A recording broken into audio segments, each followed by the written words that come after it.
Okay, plot armor. You love it when it's your favorite character, you hate it when it's not. But one thing for sure, two things for certain, I think I said that right. Plot armor exists in almost every anime series, whether it be blatant like having 7 Dragon Balls that can pretty much wish for anything, or more convert like having a teacher who's getting his head bashed in, opening his eyes at the right moment to prevent one of his students from dying. But you gotta wonder, what if those little coincidences that happen in anime that we know as plot armor didn't occur? And that's what we're discussing today. What if the anime MC didn't have plot armor, and how would that turn out for them and their respective stories? Let's get right into it. I was born to be free. The first MC we're going to be discussing today, Naruto Uzumaki. Now for Naruto, I'm going to operate under the assumption that Kurama is not plot armor, it's just a hidden power. So when, let's say in the Haku fight, called upon Kurama's chakra to beat Haku, I don't consider that plot armor. I consider that he's tapping into his latent potential.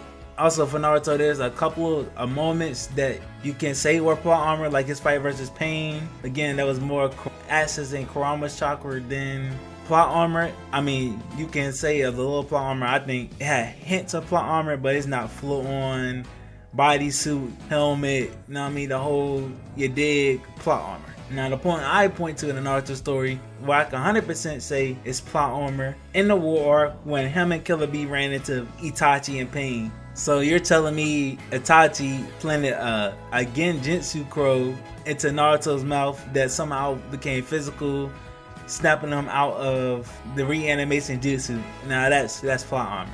And I say plot armor because that's the only way they survived that fight against a reanimated Pain and Itachi. Pain alone was able to deal with Killer Bee and had Naruto scrambling. Now Pain and Itachi is clearing the floor with both of these guys. I mean, especially with the feats we saw from Itachi when he fought against Sage Mode Kabuto. Yeah, Naruto at that stage and Killer Bee were not nearly enough. The outcome of that fight is Naruto's dead, RP Naruto. And the Great Shinobi Alliance loses without Naruto to carry them on his back, and Obito now having all 9 Jinchuriki. It's pretty much GG's for the Shinobi world. Then this MC that we're stripping of his plot armor is Ichigo, the guy with plot armor in his DNA. Now Ichigo's plot armor happens throughout the series, but plot armor I'm going to be discussing today is going to be one of the earlier examples of Ichigo's plot armor is when he ran into Captain Byakuya and lived. I mean, Byakuya destroyed his Zanpakuto, or at least the blade part of his Zanpakuto, and that should have been the end of Ichigo. Especially a strike from Byakuya, he was just trying to get him out of the way as fast as possible.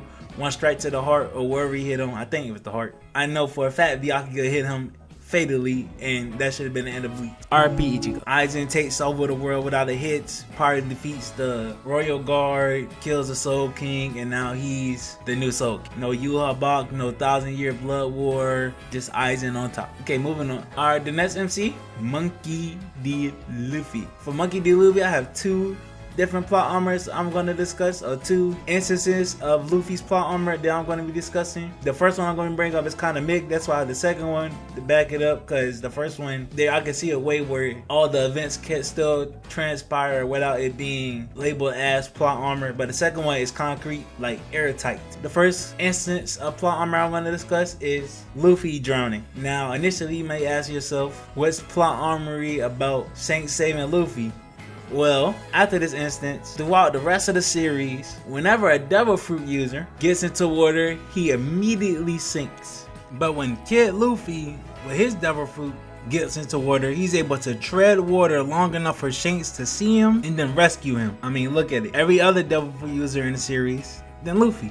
Everyone else, Luffy. It's a little plot armory if you ask me. Now you could put holes in that by saying Shanks had Haki. He would have saw Luffy underwater sinking when they would have saved him. And the story still transpires from there. That's not really plot armor. That's just a way that it happened. Yeah, a shady way that it happened, but it still happened. Moving on to the second one, the one that's irrefutably plot armor. Luffy versus Crocodile. Luffy simply just died right there. That's the only reason he survived any of those encounters outside the last one with Crocodile was lot armor. First he was dehydrated till he was skin and bones, which outright should have killed him. RP Luffy. Then he managed to survive that. Fights Crocodile again. He stabs Luffy through the heart. Instant death. RP Luffy. But then he managed to survive that again. These two instances alone is plot armor at its finest. And without it, he obviously died. Now the next protagonist we're gonna bring up today, we're gonna script them of their plot armor, is Gon Freecss. Now when I was looking into Hunter x Hunter to see instances of their plot armor, pretty much tightly ran shows, not too many holes to point through or too many egregious examples of plot armor. You can point to one or two things that's kind of iffy, but for the most part I feel like every character in Hunter x Hunter remained consistent, and what I thought should have happened actually happened up until when he first ran into Pido. He should have died right there. They all three of them should have died right there. Even with Pido's undeveloped nin technique, she immediately sent Kite, Gon, and Killua stepped out the base, and within seconds, before Kite even could really assess the situation, she took his arm. So you're telling me now she instantly took Kite's arm, and then Kite was able to hold off Pitou long enough for Gon and Killua to get away? First of all, no. Gon and Killua die right there. I say this because from the feats we shown, Kite pretty much didn't put up that much of a fight. I know Pitou said it was a fun fight, she even made a doll out of him, but I don't believe Kite put a fit enough fight for him to hold off a Pitou who was able to speed blitz him from a great distance. But then to say that after Pitou beat Kite, Killua was able to, with Gon on his back, was able to travel fast enough, cover enough distance for Pitou not to be able to sense him. Now you can say Pitou didn't really see them as a threat, but they were nin users. I don't think she would let a nin user get away. She could have dissected enough for information or just toyed with them. All that being said, there's no way that Gon and Killua got away. RP Gon. The last anime MC we're going to be talking about today is really like a 2-for-1 special, being Asta and Yuno. Now again, Black Clover, similar to Hunter x Hunter in a way where it's not too many plot holes up until a certain point that you can like really nitpick with Black Clover. Again, what I thought should have happened actually happened, or what I seen happen felt natural. Like, all right, I can see that happen. Then you get to a certain point. I know some people want me to nitpick Vanessa, the little plot device they introduced with her thread of fate, which is a plot device, is almost similar to the Dragon Balls, but that's not the plot device I'm talking about today. Fast forward in the story a little bit. You get Yuno and Asta fighting a reincarnated elf. Not any reincarnated elf, the leader of the reincarnated elf, Lick. And in this fight, he took Asta's sword, made it his own, beat Asta with that sword, used Azor Yuno's magic, used it against them. He really just outclassed these guys in every aspect. My shape up better, my car faster, my trip better, my clothes fit better. Then when the fight reached its climax and they both geared up for their final strike in the sky, he stops their theme music in the middle of their final attack, catches them off guard, and blasts them with a completely overpowering light. And to my knowledge, Asta and Yuno are both regular humans, powerful but regular humans. And if you look at this blast, there is no way in hell they survived that. They were already damaged, already fatigued.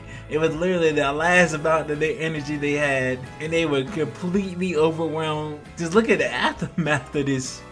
And you're telling me that they survived this? No. RP Asta, RP Yuno. This happened on episode 100. The animation ended episode 100. Now that's all I have for you guys today. Hope you guys enjoyed. Leave a like if you did. Hit that subscribe button. Leave a comment if I missed a couple of plot armor points, or you think it was a better plot armor point I could have touched upon, or is another plot armor point that you wanted to see in this video that I didn't include in this video. I could have included people like Goku, but like I said before, he kind of blatant with his plot armor, so I didn't really wish to include it. But other than that, have a blessed one.